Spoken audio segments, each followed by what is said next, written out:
How do you make your sink kosher for Passover? Very easy.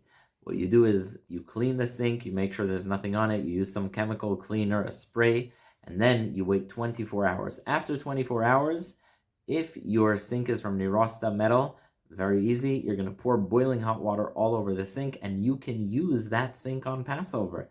If the sink is not made out of metal Nirosta, then what you're going to do is you cannot technically make clay or porcelain, etc., kosher for Passover. So what you're going to do is you're going to go on Google and you're going to search for a sink insert.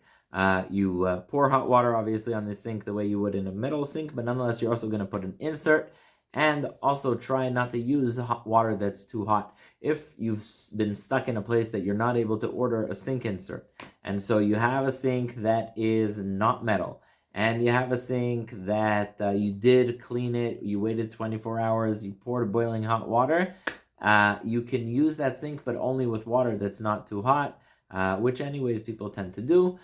So make sure you don't go above 45 Celsius or 100 Fahrenheit with the water you're using, and make sure the water is really cool when you're using it on Passover. If you have a plastic insert, just go on Google, Google sink insert for Passover. You're going to find plenty of them. Not so many on Amazon, by the way, but lots and lots on Google. Then with the insert, you have more leeway with the hot water, but even then, try and keep it not too hot.